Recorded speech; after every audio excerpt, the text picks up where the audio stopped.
3 महामंत्र। ॐ त्वमेव साक्षात् श्री महालक्ष्मी महासरस्वती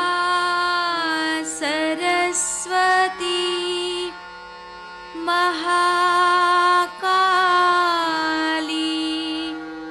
त्रिगुणात्मिका कुण्डलिनी साक्षात् श्री आदिशक्ति माताजी श्री निर्मला देव्यै नमो नमः। ॐ त्वमेव साक्षात् श्री कल्की साक्षात् श्री आदिशक्ति माताजी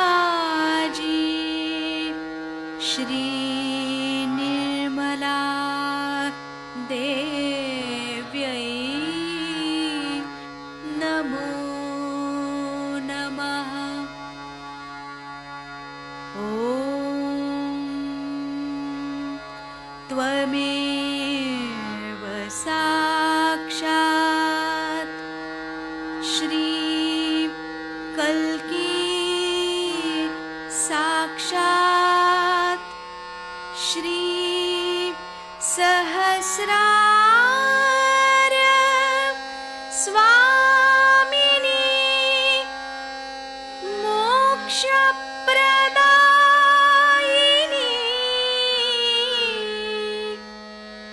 माताजी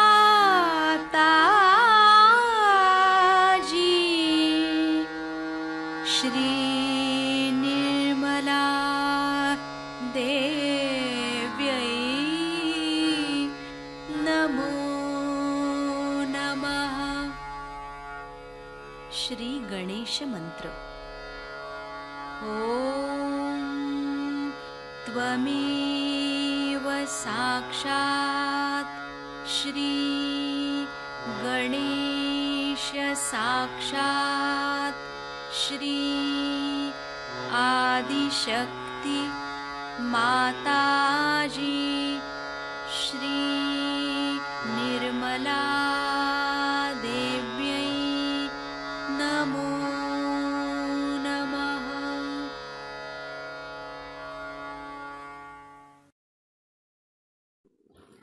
जय श्री माता जी। दोनों हाथ माँ के सामने, सेंटर हृदय में माँ की छवि को देखेंगे।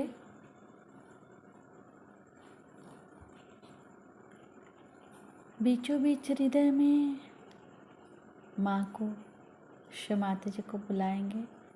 परम पूजनीय श्री माता जी, कृपा करके हम सभी के हृदय में अपना स्थान ग्रहण कीजिए। बार बार प्रार्थना, श्री माता जी कृपा करके हम सभी के हृदय में स्थान ग्रहण कीजिए। श्री माता जी हम सबको क्षमा कर दीजिए, हम सभी अज्ञानी हैं। सेंटर हृदय में श्री माता जी के प्रेम को अनुभव करेंगे।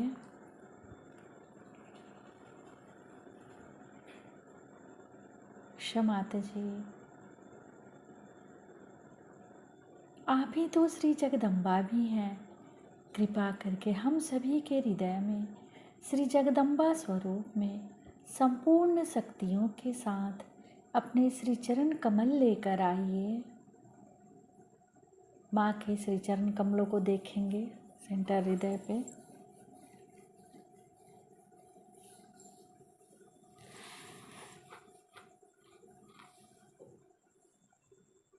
श्री माता जी कृपा करके हम सभी के हृदय को अपने प्रेम से भर दीजिए।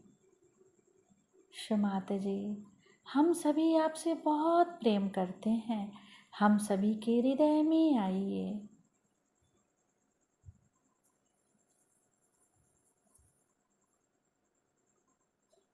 दोनों हाथों पे, एक एक अंगुलियों पे माँ के प्रेम को अनुभव करेंगे।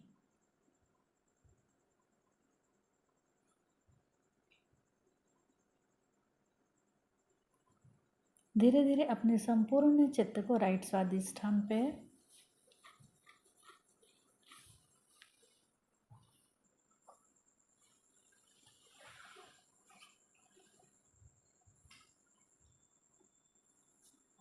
संपूर्ण चित्त राइट स्वादिष्ठान पे। श्री माता जी, आप ही करता हैं, आप ही करविता हैं, हम सभी के अंदर से समस्त कर्ता भाव समाप्त कीजिए।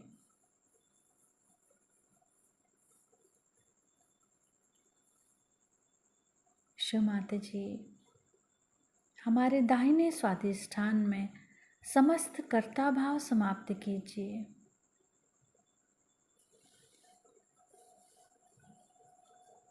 चित शक्ति मंत्र ओम त्वमेव साक्षात् श्री चित शक्ति साक्षात् श्री आदि शक्ति माता जी श्री निर्मला देव्यै नमो नमः।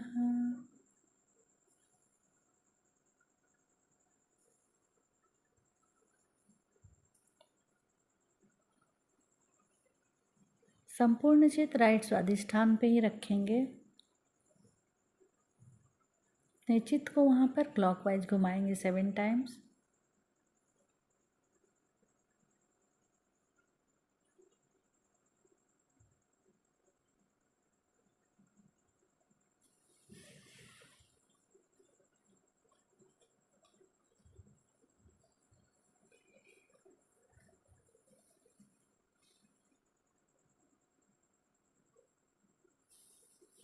धीरे धीरे अपने संपूर्ण चित्त को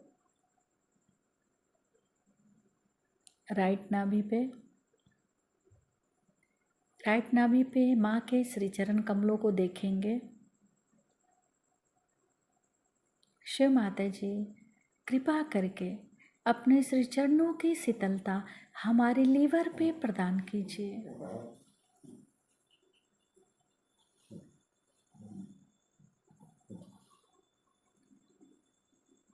शिव माता जी, कृपा करके अपने श्री चरणों की शीतलता हमारे लीवर पे प्रदान कीजिए। अपने चित्त को भी राइट स्वादिष्ठान से फिर राइट नाभि पे क्लॉकवाइज घुमाएंगे।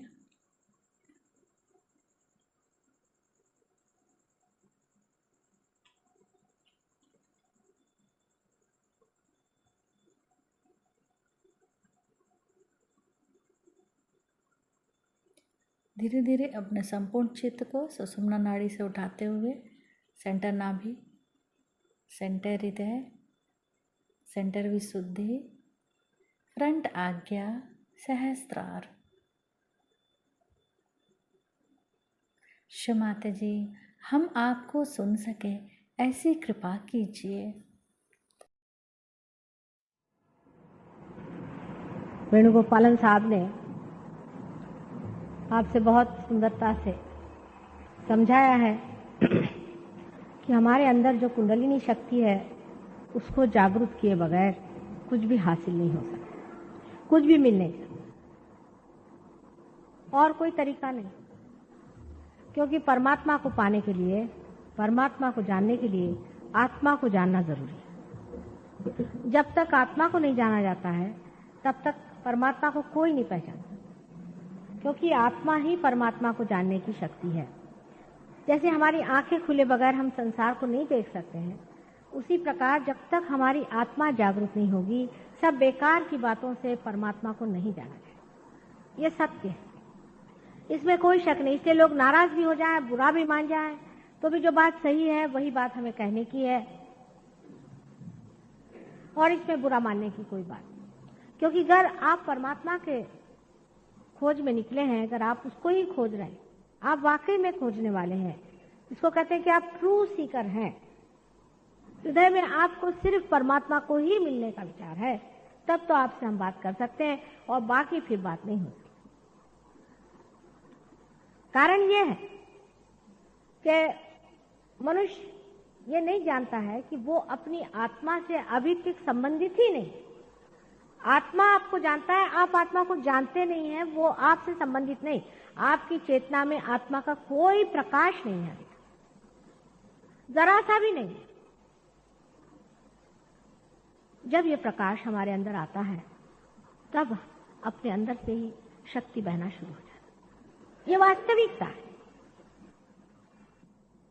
और ये एक जीवंत प्रक्रिया है, लिविंग प्रोसेस है।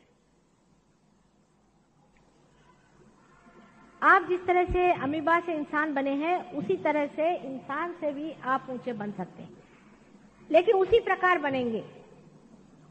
मनुष्य एक एक नई नई तरीके निकालता है कोई भी चीज के।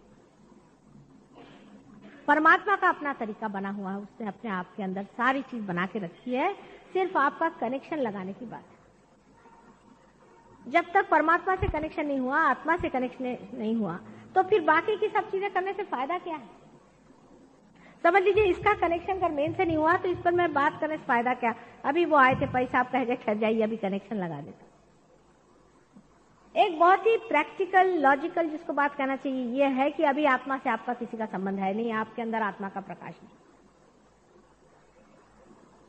अब बहुत से लोग कहेंगे कि माता जी पहले कंदील साफ करना चाहिए। अरे भाई, कंदील भी साफ करके रखो, चाहे उसको रगड़ के रखो, मांझ के रखो, लेकिन उसके अंदर कुछ ज्योति नहीं है तो उस कंदील का भी क्या अर्थ होने वाला? काहे के लिए मेहनत कर रहे हैं? लेकिन ये बात रुचिकर नहीं लगती अगर कहा जाए कि किसी मेहनत से नहीं होगा, क्योंकि हम जिसे हम समझते हैं, जिससे हम कहते हैं हमें ये पसंद है, आई लाइक इट, मराठी में कहते हैं मला फार आवडतं, मला, ये कौन है? ये कौन कहता है कि मुझे पसंद है? ये आपका अहंकार है, ईगो है। वो कहता है ये मुझे अच्छा लगता है, इससे मुझे ये लाभ हो गया, उससे मुझे वो लाभ हो गया। क्या लाभ हुआ आपको? सिर्फ आपका जो ईगो है, अहंकार है, वो खुश है। जब अहंकार प्लावित होता है, जब अहंकार को हम कुछ खाना देते हैं तो वो खुश होता है। और जो प्रति अहंकार है, जो सुपर ईगो है, उससे आप दुख पाते हैं, कंडीशनिंग से आप दुख पाते हैं। और डी कंडीशनिंग जब करते हैं तब आप अपना ईगो बढ़ाते हैं। इनसे परे परमात्मा है, इनसे परे आत्मा है। उसकी व्यवस्था परमेश्वर ने, जो कि सारे सृष्टि का नियंता है, आपके अंदर कर रखी। इसको आप माने चाहे नहीं माने, लेकिन वो है। आप क्यों नहीं मानते? क्योंकि आपने इसे देखा नहीं, आपने इसे जाना नहीं, आपने इसे पहचाना नहीं। लेकिन कम से कम अपने ही भारतवर्ष में बहुत ऊंचे लोग हो गए, जैसे आदि शंकराचार्य। उन्होंने बताया कि आपके अंदर कुंडलिनी शक्ति। कबीर हो गए, पूरा कबीर, नानक, ज्ञानेश्वर, सब ने कहा है कि कुंडलिनी शक्ति का जागरण होना चाहिए। यही इसका अंत है। घूम फिरा के सब कुंडलिनी की बात करते हैं, चक्र की बात करते हैं, सब वही बात तो वही करते हैं, लेकिन कुंडलिनी जागरूक नहीं करता। बात करने से क्या फायदा? अगर हम आपसे दुनिया भर की बात भी करें तो उससे फायदा क्या होने वाला है? बात बात रह जाएगी। बात से आपको फायदा क्या हुआ? आप अपना स्वार्थ देखिए, स्व का अर्थ देखिए। अपना स्व जो है वो है आपकी आत्मा, उसका आप अर्थ ढूंढिए। क्या उसका अर्थ लग गया है? माने ये कि जिस चीज के लिए आपका स्व है, क्या वो कार्यान्वित है? वो कुछ कार्य कर रहा है कि वो एक तरफ बैठा हुआ है अपना, और आप जैसे थे वैसे ही हैं?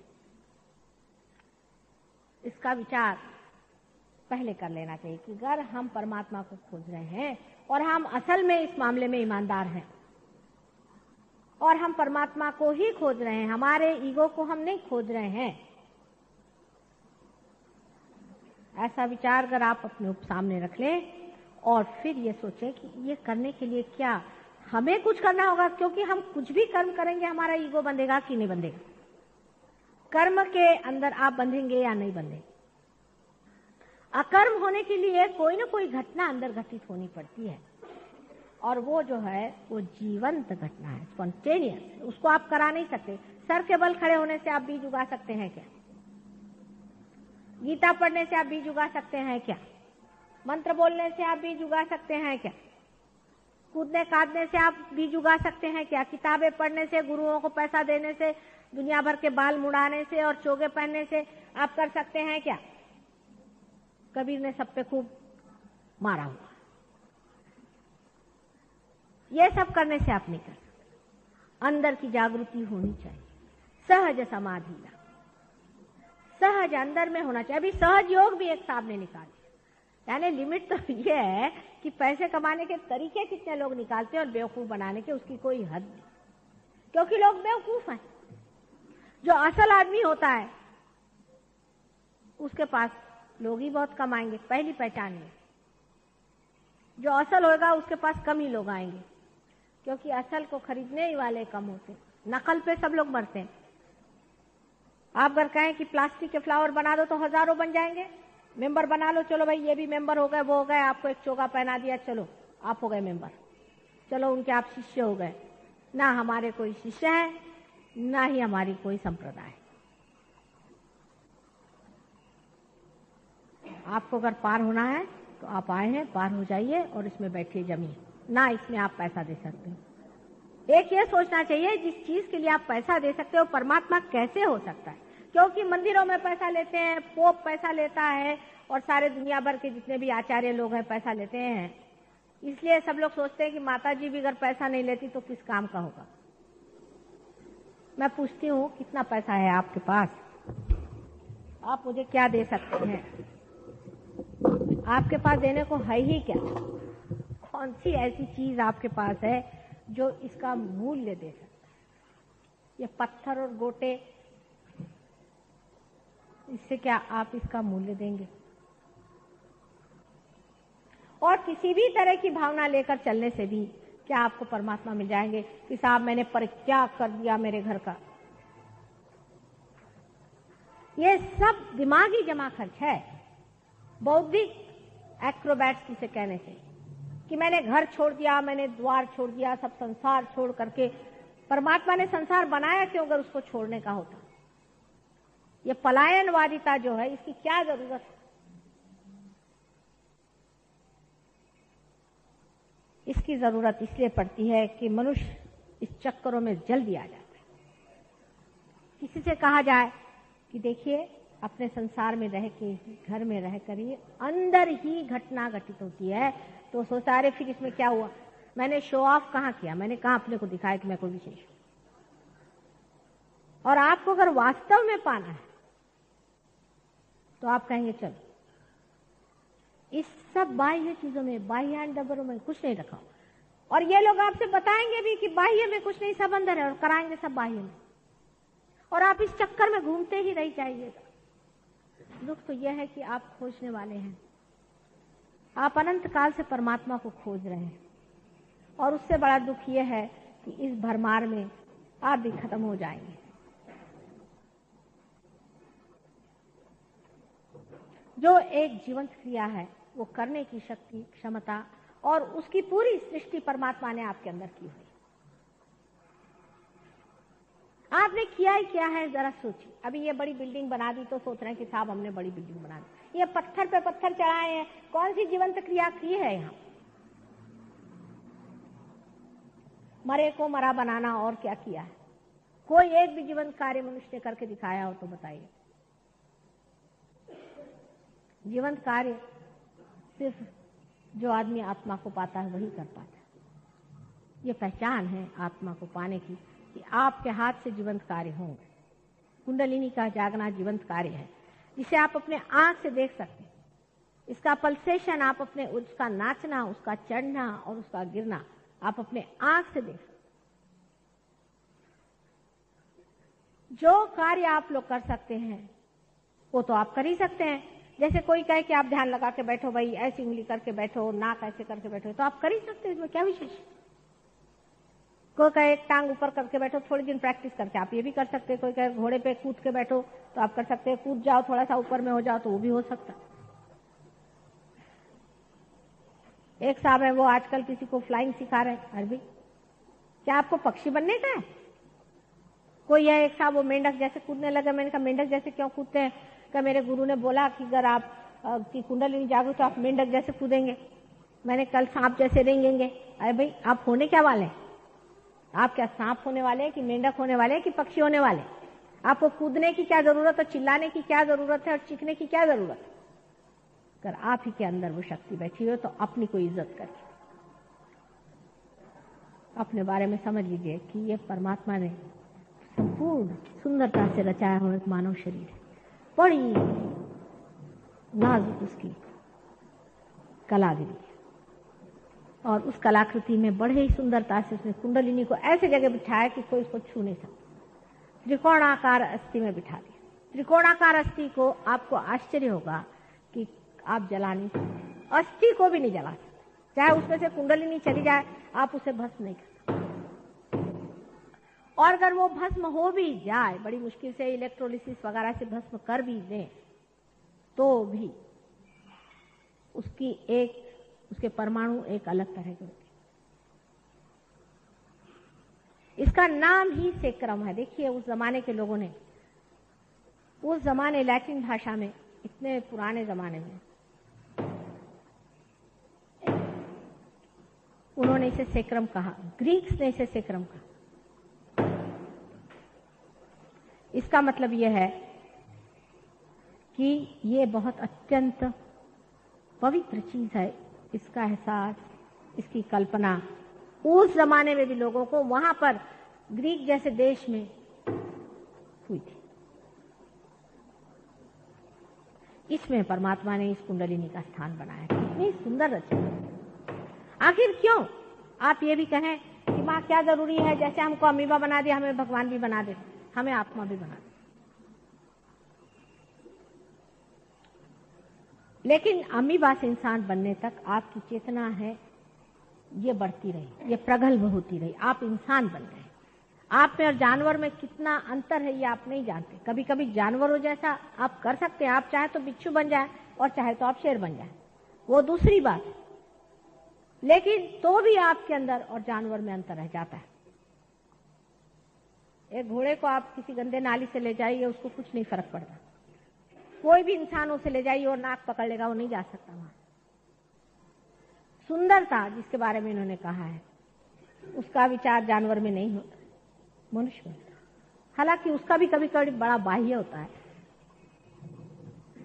और सबसे बड़ी चीज है कि आत्मा की ओर खींच इंसान में होती है। इंसान ही आत्मा की ओर खींच कर सकता है, जानवर नहीं कर सकता। जब आपकी चेतना ऐसी प्रगल्भ हो गई, जब आप विशेष चेतना से जब आप प्लावित हुए या शोभायमान,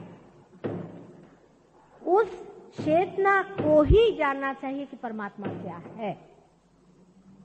अगर जानवर जान जाए कि परमात्मा क्या है, उसका क्या लाभ है? मनुष्य की ही चेतना स्वतंत्र रूप से जब परमात्मा को पुकारती है, उसका आवाहन करती है, तभी आत्मा का आनंद उसकी चेतना में, उसके चित्त में आलोक लाता है, उसको आलोकित करता है।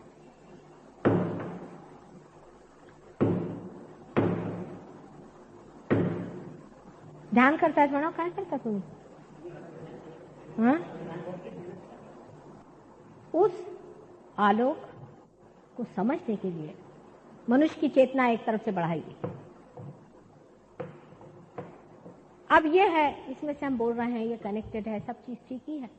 लेकिन क्या ये चीज जानती है कि हम क्या हैं या हम क्या बोल रहे हैं? समझ लीजिए इसी चीज को बढ़ाते बढ़ाते इंसान बना दिया, और फिर वो चीज जो कि इंसान है परमात्मा से संबंधित हो जाए तो वो जान जाएगा कि परमात्मा क्या चीज है। इसीलिए आपके अंदर, मानव के अंदर, उनकी स्वतंत्रता में, पूर्णतः आपकी स्वतंत्रता में ही यह घटना घटित होती है। आपको मेस्मराइज करके या बेकार के बकवास करके नहीं होती। समझ लीजिए मैंने कितने भी भाषण दिए, क्या फर्क? आपको किताब पढ़ने के लिए क्या था? जब तक आप पार नहीं हुए आप कभी मुझे मानना नहीं चाहिए। हमारे सहयोग में जब तक आप पार नहीं होते तब तक मेरे पैर पे आने की आज्ञा नहीं। क्यों मेरे सामने आप सब झुका? जब तक आप पार नहीं हुए हैं पार होने के बाद ठीक है, फिर आप में अंदर श्रद्धा नहीं रह गई। अंदर श्रद्धा से मेरे आगे आने से कोई फायदा नहीं होने वाला है। जिस श्रद्धा में पूर्णतया प्रकाश है वही असली श्रद्धा होती है। इसीलिए दो शब्द होते हैं, श्रद्धा और अंधश्रद्धा। नहीं तो चले भेड़ बकरी के तरह, हजारों आदमी जा रहे हैं तो हम भी चले जा रहे हैं। एक बार एक पिता ने अपने बच्चों से बताया कि जहां सब लोग जाते हैं वहीं जाना ठीक होता है। तो लड़के जब बड़े हुए, अकल के कम थे, तो उन्होंने देखा बहुत से लोग एक तरफ जा रहे हैं तो चलो उसके साथ निकल पड़े। वो लोग जा रहे थे स्मशान। इसी प्रकार मनुष्य को यह समझना चाहिए कि हमारे अंदर कोई सारासार बुद्धि होनी चाहिए, डिस्क्रिशन होना चाहिए। जिस मनुष्य के अंदर डिस्क्रिशन नहीं है उसके लिए सहयोग क्या करेगा बताइए? ये उसको समझना चाहिए कि असल क्या है और नकल क्या है। आपको नकल चाहिए कि असल चाहिए? पहली बात, क्योंकि नकल का तो कोई अर्थ निकलने नहीं वाला, थोड़े दिन में आप फेंक ही दीजिएगा उसका।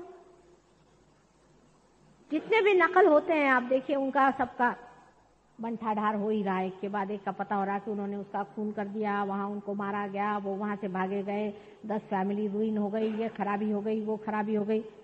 क्योंकि जो कुछ भी नकल चीज बनेगी परमात्मा के नाम पर वो विध्वंसक होगी, वो खत्म कर देगी आप। और जो परमात्मा के नाम पे असल होगा वो कंस्ट्रक्टिव होगा, वो आपको बनाएगा, पनपाएगा, बढ़ाएगा।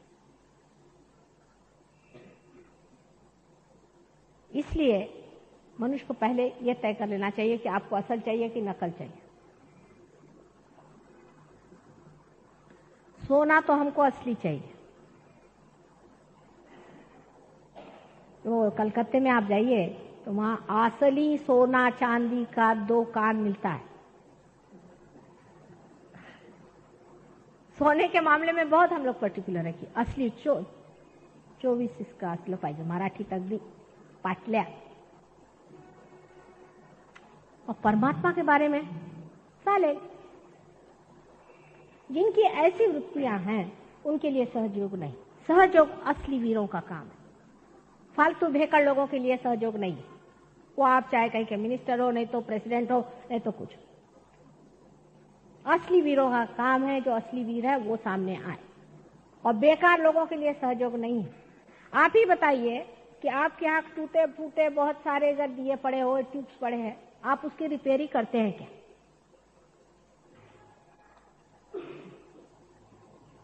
उसी दीपक की रिपेयरिंग होती है और उसी दीपक को अच्छा बनाया जाता है जिसके अंदर दीप ठहर जाए। क्योंकि यहाँ पैसा चलता नहीं और कोई चीज चलती नहीं। चलता क्या है? ठहरना, ठहरावा, जिसे मराठी में कहते हैं बैठक। बहुत से लोग सहयोग में पार हो जाते हैं। यहाँ मुंबई में कम से कम 15,000 आदमी पार हैं, 15,000। लेकिन जमे और वृक्ष हुए ऐसे कितने हैं? ज्यादा से ज्यादा 1000 कहीं। जो जम गए और उसके वृक्ष हुए, जिन्होंने मास्टरी कर दी, ऐसे 1000 से ज्यादा। बाकी तो कचरा ही हो जाएंगे ना। उनका क्या होने वाला? आज ही एक देवी जी आई थी, माता जी मेरे को तो आपने पार करा दिया, अब मेरे यहाँ दर्द हो रहा है और मेरे फलाना हो रहा है, ढिकाना हो रहा है। 11 साल पहले पार किया था, तो अब क्या? अब ऐसी हालत हो रही है, मेरे वाइब्रेशन छूट गए, अब मेरा कुछ होता ही नहीं। पार होने के बाद किया क्या? अंकुर जब आपका जीवंत हो जाता है तब उसको कितना पनपाना पड़ता है आप जानते हैं। कितना संजो के रखना पड़ता है, कितना संभाल के रखना पड़ता है, उसको किस तरह से जतन से बढ़ाना पड़ता है।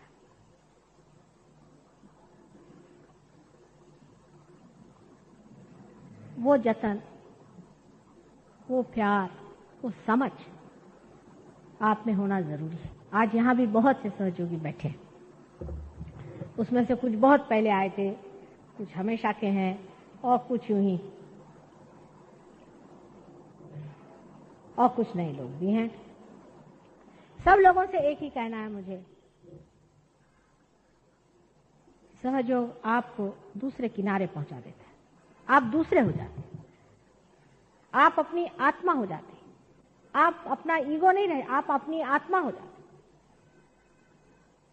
पर अपनी अवस्था जो है उसको बनाना पड़ता है, उस चीज पे आपको जमना पड़ता है।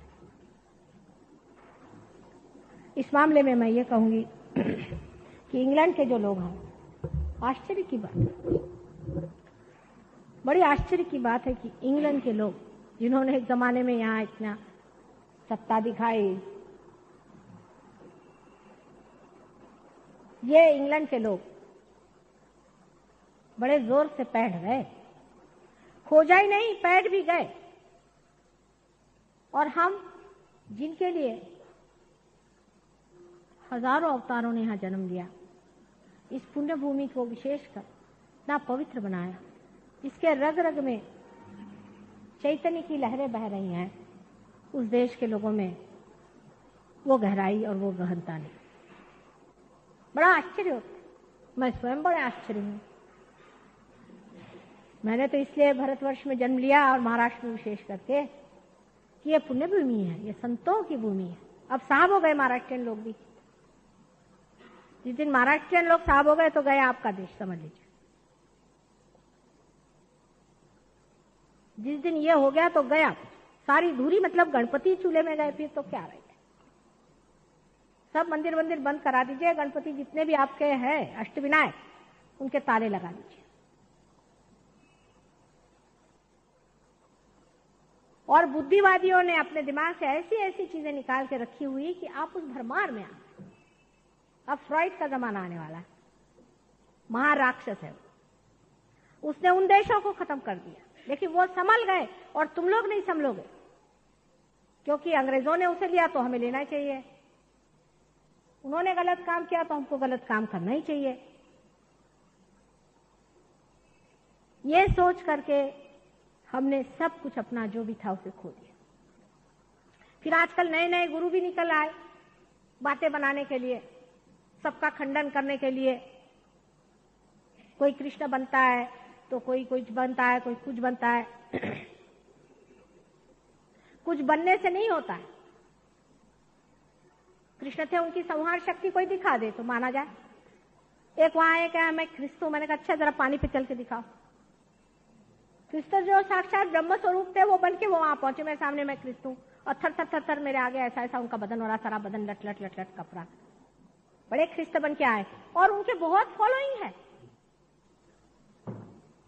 वो बोलते हैं ना, बड़ी सी उन्होंने ख्रिस्त जैसी दाढ़ी रख ली और अपने को अस्थि पंजर बना के घूमते हैं। मैंने कहा पहले ख्रिस्त तो अस्थि पंजर थे ही नहीं, बेवकूफ कहीं के। ख्रिस्त अगर अस्थि पंजर होते तो इतना बड़ा क्या क्रॉस उठा के ले जाते क्या? उसको अस्थि पंजर तुमने इसलिए बनाया क्योंकि तुमसे देखा नहीं गया उसकी तंदुरुस्ती को, और तुम चाहते कि ऐसा दिखाए कि जो बिल्कुल मरगिल्ला ख्रिस्त था, और सब दुनिया ये कहे कि काहे को ख्रिस्त होने का, हम भी मरगिल्ले हो जाएंगे। आज ही इन्होंने कह दिया, लेकिन ख्रिस्त का भी सौंदर्य क्या था, जिसको कहते हैं राजबिंडा में। क्या उनकी तंदुरुस्ती थी, तबीयत थी, शक्ल थी, और एक तेजस्विता मुंह पे हमेशा झलकती रहती थी। क्या आप ही सोचिए, जिस आदमी ने सारे संसार का आधार स्वरूप अपने को बनाया, वो इस तरह का होगा, इस तरह का उसका चित्रण बना के रख दिया। इसी प्रकार हर तरह के अवतरण, हर तरह की ऊंची चीजें, जितना भी नोबलर लाइफ में था, सबको गिरा के रख दिया। और हम लोग भी बेवकूफ जैसे इन लोगों को मानते हैं। कल एक ने मुझसे पूछा कि इसके क्या लक्षण है, कैसे पहचानना चाहिए कि कौन आदमी सच्चा है और झूठा है। सर्वप्रथम कोई आदमी इसका पैसा ले और ऑर्गेनाइजेशन करे, वो महा झूठा है, बिलंदर है। ऐसे आदमी दरवाजे कभी नहीं जाना चाहिए। चाहे वो ब्राह्मण हो अपने को कहलाए, चाहे वो पोप कहलाए और चाहे कोई गुरु बन के बैठे। दूसरों के दम पे जो मोटरे उड़ाता है और बड़ी बड़ी थालियों में खाना खाता है और शराब पीता है, ऐसा आदमी कभी भी अवतार नहीं हो सकता। सारे अवतारों ने आपके लिए कष्ट सहन किए। सारे साधु संतों ने आपसे आज तक कष्ट ही सहन किए हैं। जितने साधु संत हैं सबको आपने कष्ट दिया है। कष्ट ही नहीं दिया, महान यातनाएं आप लोगों ने दी है। ईसा ने कहा है इसको तो मैं माफ कर दूंगा। जिसने भी मुझे सताया, those who have not recognized me, I'll forgive them. All that can be forgiven, but not against the Holy Spirit. आदि शक्ति के किसी ने सताया तो खबरदार है, लेकिन आदि शक्ति को सताने वाला भी पैदा नहीं हुआ। ईसा को भी सताने वाला कोई पैदा नहीं हुआ था, वो तो उन्होंने नाटक खेला था क्योंकि लोग बेवकूफ थे। अब अपनी आंखें खोलने की जरूरत है और समझने की जरूरत है। आप लोग जिसे खोज रहे हैं वो खजाना आपके अंदर है, आप ही के अंदर रमण कर रहा है, उसको पाइए। उसको पाना ही सबसे बड़ी आपकी चीज है। अगर हम आपकी असल में माँ है तो हम वही चाहेंगे कि जो असल है वो आपको दे। आपकी माँ आपको नकल कभी देगी? जब आपकी माँ नहीं देगी तो हम कैसे दें? लेकिन चाहे कि हम आपका अहंकार कहें, भाई तुम बड़े पहुंचे हुए आदमी हो, तुम बहुत बढ़िया आदमी हो, ऐसे झूठे अहंकार को हम बढ़ावा नहीं देने वाले कि बाद में आपने देखा कि एक सर में से बलून चला रहा है और उसमें से एक सींग निकला चला रहा है और आप जिसको देखते हैं उसी को अपने सींग से उड़ाते चले जा रहे हैं। जो सत्य है उसको मानना चाहिए। सत्य मानना कठिन है, असत्य को मानना बहुत आसान है। तभी जितने ढोंगी और झूठे लोग हैं वो पनपते हैं। और सत्य को मानना इतना कठिन है मनुष्य के लिए। नहीं है कि सत्य सुंदर नहीं होता, सत्य अत्यंत सुंदर होता है। इतना बहुमूल्य चीज है, इतनी आनंददायी चीज है, लेकिन मनुष्य इसलिए उसे नहीं मानता है कि वो अपने अहंकार में लिपटा। उसको लगता है अहंकार ही मेरा सुख है। दो चार कपड़े अच्छे पहनने को मिल गए उसको शान चढ़ जाती, अच्छी से एक आध मोटर में चढ़ा तो उसकी आंख ही बदल जाती है, कहीं मिनिस्टर हो गया तो फिर क्या कहने, उसको टाइम ही नहीं रहता किसी चीज के लिए। अहंकार को जो बलवान बनाए वो चीज मनुष्य ढूंढता है, लेकिन ये सिर्फ क्षणिक सुख है, क्षणिक। असली आनंद जिसे कहते हैं, जिसमें दुख और सुख नहीं होता, सिर्फ आनंद ही आनंद मात्र होता है। जैसे वेणुगोपालन ने अभी बताया आपको कि सिर्फ जिसे ब्लिस कहते हैं वो आत्मा का सुख है। आत्मा को पाइए, अपने अहंकार को मत पाइए।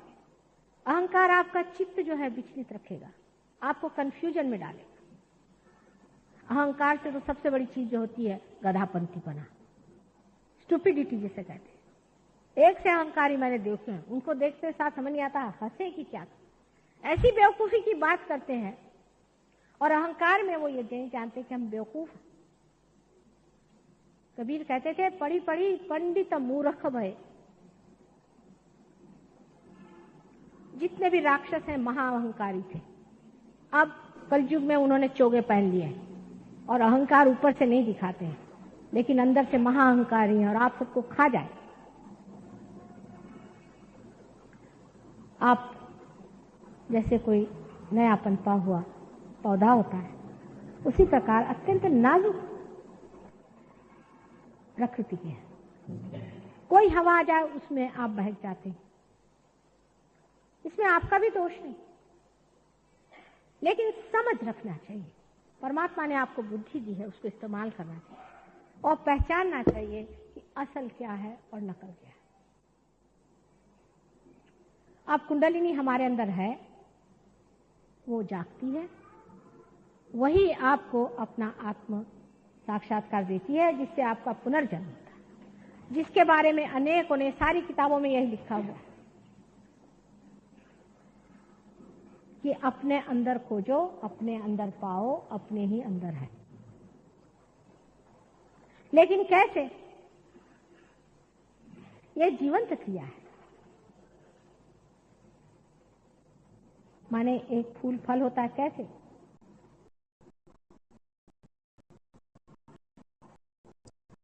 एक बीज उगता है, बनता है, कैसे? जीवंत क्रिया है, सब परमात्मा करते हैं। उसी प्रकार आप भी अपना आत्म साक्षात्कार प्राप्त करें। सिर्फ जिस तरह से एक बागबान बीज को माँ के उदर में रख के, पृथ्वी माँ के उदर में रख के पनपाता है, उसी प्रकार हम भी कुछ करते हैं। बस इससे ज्यादा कुछ नहीं। हमारा आपका लेना देना कुछ नहीं रहता। आपका अपना है, आप ले लीजिए, लेकिन उसका संगोपन, उसका संभालना, उसका बढ़ाना, इतना जरूर हम आपको सिखाते हैं। अभी वेणुगोपालन साहब ने कहा कि माँ से प्यार करना चाहिए।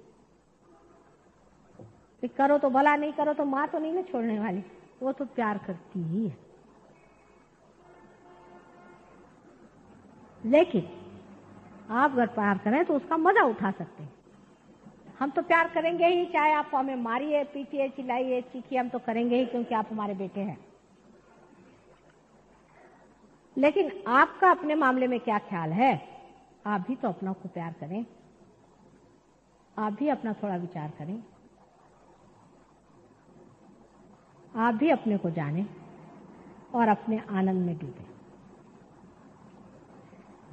हर एक तरह का एक्सट्रीम जो है उसे छोड़ देना चाहिए। किसी भी तरह का एक्सट्रीम जो है वो आपको मध्य से हटाता है। कुंडलिनी जो है वो मध्यगा है, बीच में जाने वाली। कोई भी एक्सट्रीम ठीक है। जैसे एक एक्सट्रीम साधारण तरह से लोग समझते हैं कि आप अगर नन बन जाइए या सन्यासी बन जाइए और जंगलों में जाके आप सर के बल खड़े होइए तो आपको परमात्मा मिल जाएगा। कभी नहीं मिला। या दूसरा आदमी है, वो सोचेगा कि इसमें कुछ नहीं रखा, सब छोड़ो, शराब पियो, व्यभिचार करो, दुनिया भर की गंदगी करो, सो तो परमात्मा कभी ऐसे आदमी को नहीं मिलने वाला। इसके मध्य में रहना, सर्वसाधारण तरह से, विवाहित रूप से अपने शरीर का भी उपयोग एक पूजनीय तरीके से होना चाहिए। जो शुभ बताया गया है वो करना चाहिए। जितना अशुभ है उसका त्याग करके अगर मनुष्य रहे तो उसका पार होना बिल्कुल मुश्किल है। एक तो उसके अंदर आंतरिक इच्छा होनी चाहिए और दूसरे किसी भी एक्सट्रीम्स पे उसे नहीं जाना चाहिए। किसी भी एक्सट्रीम्स पे आदमी चला गया तो मालूम है आपको शारीरिक तरह से क्या हो सकता है। अब तो डॉक्टरों ने भी कह दिया है कि कैंसर की बीमारी जो है वो इस कारण होती है कि हमारे शरीर में ऐसी कुछ एरियाज हैं, कुछ ऐसे प्रांत हैं कि जिनमें कुछ प्रोटीन्स, इनका उन्होंने नाम प्रोटीन 58 और इस तरह से नाम दिया हुआ है। जब से सृष्टि बनी है, क्रिएशन के समय से अभी तक उस प्रांत में ऐसे प्रोटीन्स अब भी जीवंत हैं। जब ये प्रोटीन्स हमारे अंदर अटैक करते हैं तभी कैंसर जो है वो शुरू हो जाता है, ट्रिगर होता है। अब तो निर्विवाद डॉक्टरों ने बात कह दी और ये हम 10 साल से कह रहे हैं कि आपने एक्सट्रीम्स पे कोई भी कोशिश की, मेस्मरिज्म ही चीज ले लीजिए या किसी गुरु के चक्कर ही ले लीजिए, या आप एक्सट्रीम्स पे चले गए और आप पे अटैक आएगा, ल्यूकेमिया और कैंसर और दुनिया भर की बीमारियां भी एक्सट्रीम से होती हैं अधिक। एक छोटी सी बात है, मनुष्य बहुत सेंसिटिव है भाई, लोग उसे दुख देते हैं किसी न किसी वजह से। कोई बहुत शरीफ आदमी होता है उसे लोग दुख देते हैं और वो उस दुख को सहते रहता है उससे भी उसको बीमारी हो सकती है। सहने की कौन सी बात है? किसी ने कुछ कह दिया, उसे कहना चाहिए कि आप चुप रहिए, उससे बात कहने की जरूरत नहीं, क्योंकि आप स्वयं साक्षात आत्मा है। किसी से अपमान सहन करने की भी जरूरत नहीं और किसी का अपमान करने की भी जरूरत नहीं, किसी से लड़ने की भी जरूरत नहीं और किसी के अपने ऊपर आक्रमण करवा लेने की भी जरूरत नहीं। दोनों ही चीज एक होती है। आप बीच में खड़े हुए, सीना तान के आप खड़े हो जाइए, ना किसी पे आप आक्रामक होइए और न ही किसी से अपने ऊपर आक्रमण होने दीजिए। लेकिन कुंडलिनी योग जब घटित होता है तब यह स्वयं ही हो जाता है, कुछ कहना नहीं पड़ता मुझे। जैसे मैं किसी से ये नहीं कहती हूँ कि तुम शराब मत पियो या कुछ नहीं करो, क्योंकि आज का कुंडलिनी योग एक महायोग स्वरूप हो गया, ना महान प्रेम और करुणा है कि किसी भी तरह का आदमी आ जाए पार हो जाता है। मैं स्वयं आश्चर्य में पड़ जाती। लोग हैं लंदन में, आप देखिए कि शराब पीते हैं, उनके गणपति खराब हैं, उनको सेक्स की आइडिया नहीं, कुछ नहीं, आए पार हो गए। शराब छूट गई, उनके ड्रग्स छूट गए, एकदम सुंदर हो गए। शक्ल देखिए कि एकदम खी गई, जो कि एकदम लगते थे कि कहाँ से ये आए हैं, क्या इनकी दशा है, जो मुझे देख भी नहीं सकते थे आंख खोलकर। कोमा कंडीशंस में आए पार, सिरोसिस लिवर ठीक, ल्यूकेमिया ठीक, इतना डायनामिक इसको कहते, प्रचंड प्रेम, प्रचंड प्रेम। लेकिन शंका कुशंका करना और अपने को बड़े महान समझ करके आना, सहयोग आपको उठा फेंक देगा। ऐसा समुंदर एक उठा के वहां फेंक देगा, फिर आप आएंगे नहीं महीने। ये भी दूसरी बात। आप अपने को बहुत समझते हैं तो जाइए, आपको उछाल के ऐसा फेंक देगा, मैं तो आश्चर्य करती हूँ, मैं कोशिश भी करूं तो भी नहीं आएगा, आदमी के पास भाग जाएगा, कुछ ऐसे चक्कर में आ जाएगा कि चला जाएगा। अहंकार का कोई स्थान सहयोग में नहीं। आप अगर बहुत विद्वान है तो अपने घर में बैठिए, आपने जाना है तो आप घर में बैठिए, अगर जानना है तो पहले आत्मा को पाले। रही हमारी बात, हम तो माँ हैं आपकी, अब हमेशा सेवा में लगे रहेंगे और कोशिश करेंगे कि आपके अंदर सुबुद्धि आए, आप अपने से प्रेम करें और समझें आप क्या है, कि आप अनंत काल के एक खोजने वाले हैं। आपकी श्रेणियों में उस श्रेणी को आप पहचाने कि हम एक विशेष रूप के आते। अभी अभी मुझे एक किताब किसी ने पढ़ने को दी जो विलियम ब्लेक ने लिखी, जिसका नाम शीर्षक मिल्टन है। इसमें विलियम ब्लेक ने मिल्टन कवि को एक खोजी सी करके सिंबल में दिया हुआ है और पूरा की पूरा सहयोग उसमें वर्णित किया और कहा है कि इंग्लैंड जो है वो जेरूसलेम होने वाला है, यही तीर्थ स्थान। हमारे एक मुसलमान शिष्य अल्जीरिया में रहते, उनकी माँ ने कहा कि हमें मक्का जाने का है हज के लिए पैसे दे। कल आज का मक्का जो है लंदन है, लंदन जा 250 मुसलमान वहां पार करा दे। ये जितनी भी धार्मिक घुटन है, ये धर्म नहीं, ये धर्म के विरोध, प्रेम के विरोध में खड़े हुए राक्षस है, जिसको हम फेनेटिसिज्म कहते हैं। मेरा धर्म कहने वालों से पूछे कि धर्म क्या चीज है, किसी को कुछ मालूम नहीं, उनकी सारी दीवारें धड़ धड़ गिर जाएंगी। अल्जीरिया में इन्होंने हमसे बताया कि रोजे के दिन सब लोग वहां भूखे रहते हैं और सब तरह के धंधे करेंगे। रोजे के दिन भूखे रहने से क्या मिलने वाला है? सब तरह के धंधे करते हैं, शराब पीना, दुनिया भर की औरतों के झंझट, सब वहां शुरू हो गया। सिर्फ रोजा जरूर रखे, रोजे के पहले दिन हंसे कि रोए पता नहीं चलता है। ये पहुंचे जब, तो जिस मस्जिद में जाने वाले थे, सारी मस्जिद की मस्जिद ही धड़ से अंदर चली गई जमीन के अंदर। देखते थे कि ये मस्जिद कैसे अंदर चली गई। अरे मस्जिद भी क्या है और मंदिर भी क्या है, सिर्फ पत्थर तो है ना जिसके अंदर भगवान है। वो मस्जिद और मंदिर कुछ नहीं बचने वाले, और वो मनुष्य भी नहीं बचने वाला जिसके आत्मा की जागृति नहीं हो।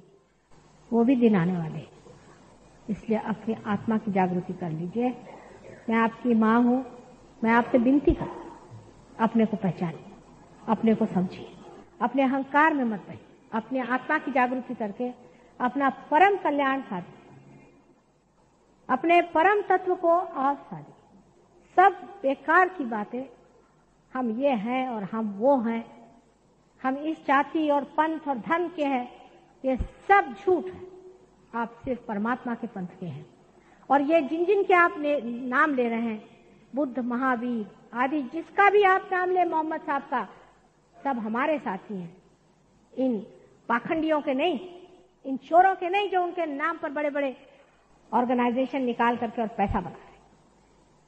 वो हमारे साथी, वो हमारे रिश्तेदार हैं। इसलिए आप उस रास्ते पर आइए जहां पर ये असली लोग खड़े हुए हैं। इनके फूल तोड़ तोड़ करके अपने को लगा लिए हैं और कहते हैं कि हम इस धर्म के हैं, हम उस धर्म के हैं। और धार्मिकता उनसे इतनी ही दूर है जितनी कि गंदगी से सुगंध।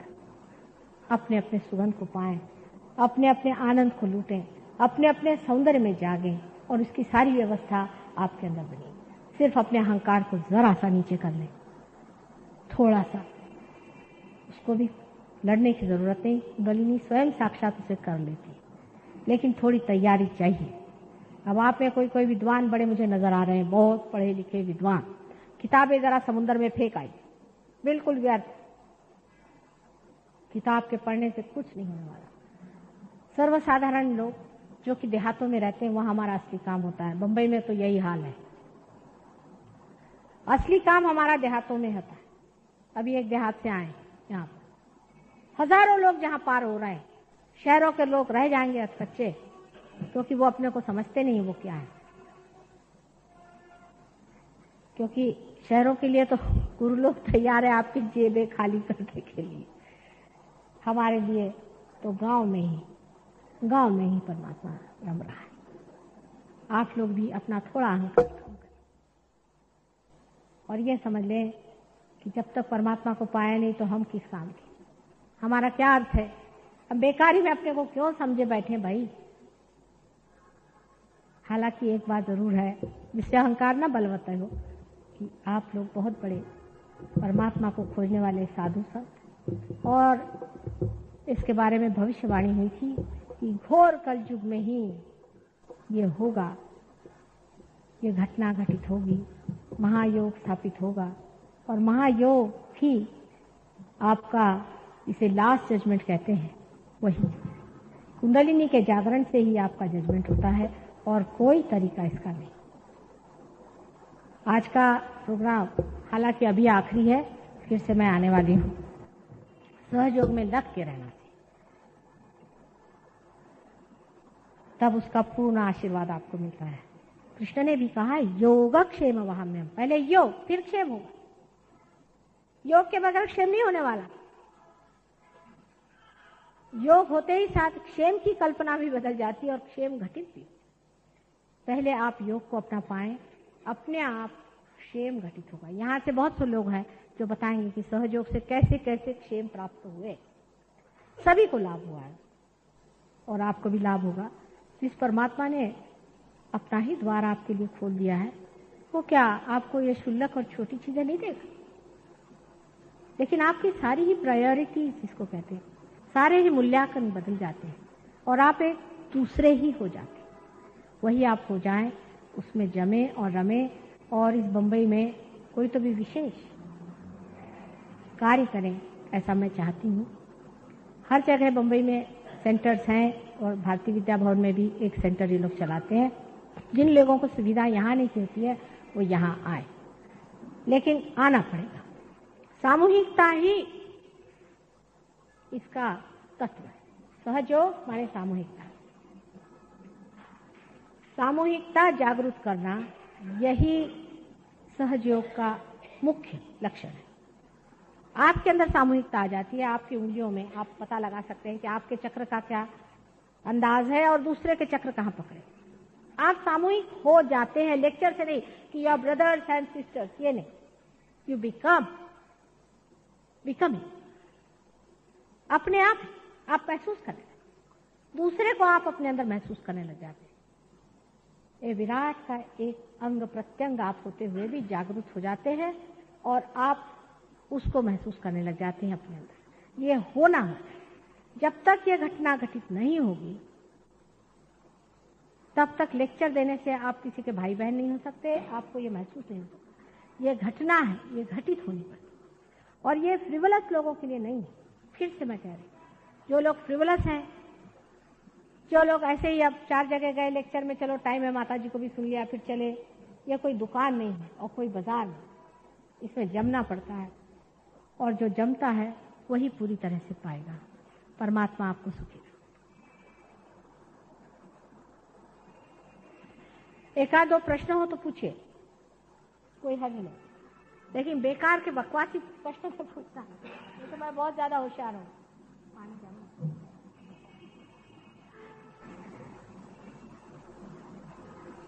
नाही नाही, त्यांना करायला पाहिजे, करेन मी तुमचा, काही कठीण नाही, बाधा आहे त्यांना, बरं का?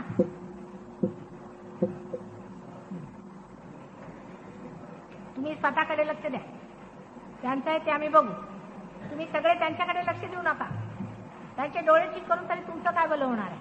काय हो, तुम्ही स्वतःचं बघा, हां, त्यांना आम्ही ठीक करू, त्यांना आमच्यावर सोडा, हा, तुम्ही काळजी व्हायची नाही, तोपर्यंत तुम्ही काळजी करा, तोपर्यंत आम्ही तुमच्यावर सोडतो मग, हाँ, मग आता सोडा तुम्ही काळजी, तो आप मेरे ऊपर छोड़ दीजिए,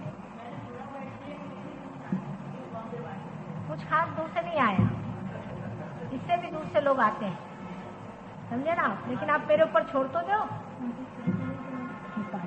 हाँ बस छोड़ दो, हाँ तिथूनच बोला, तिथून, हाँ काय जागृत झालं काय लक्षण? हाँ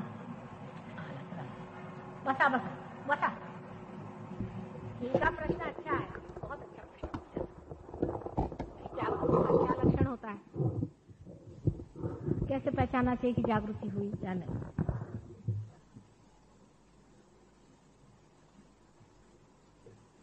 लक्षण ऐसा है कि जब जागृति होती है कुंडलिनी की, तो जिस तरह का आपका मध्य मार्ग होगा उस प्रकार उसके लक्षण शुरू में दिखाई देते। जैसे किसी की अगर नाभि चक्र पकड़ा हो, माने जो चीज है वास्तविक वो देखनी चाहिए ना, ये तो नहीं कि हम जो कहेंगे सो ही होगा।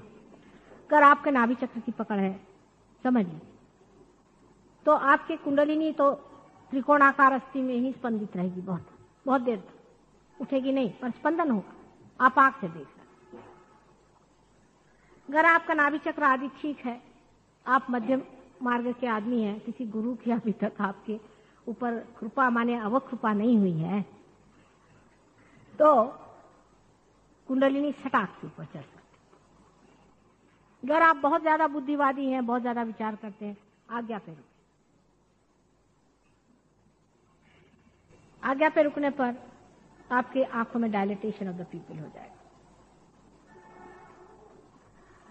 आपकी आंख डायलेट करेगी, इसलिए आंख बंद करने को कहते हैं। मेस्मरिज्म में आंख खोलने को कहते हैं लोग, आंख बंद करके बैठना।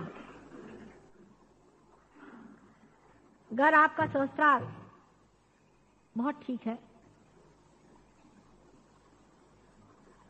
तो एकदम यहां से आपको ठंडी हवा आने लग जाएगी, आपको लगेगा जैसे कोई कूलर खुल गया आपके अंदर से, ठंडी आ रही। अगर आपके शरीर में कोई ऐसी चीज हो जैसे कि जिगर यानी जिसको लिवर कहते हैं वो खराब हो या कुछ हो, तो आपके अंदर से गरम गरम हवा भी आ सकती है। कुछ बीमारी होगी तो पहले गरम गरम हवा आएगी आपके अंदर से, यहां आने लग जाती, फिर धीरे धीरे वो ठंडी हो जाएगी।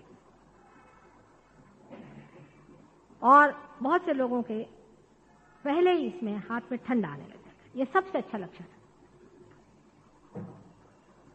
कि हाथ में ठंडी हवा बहने शुरू हो गई।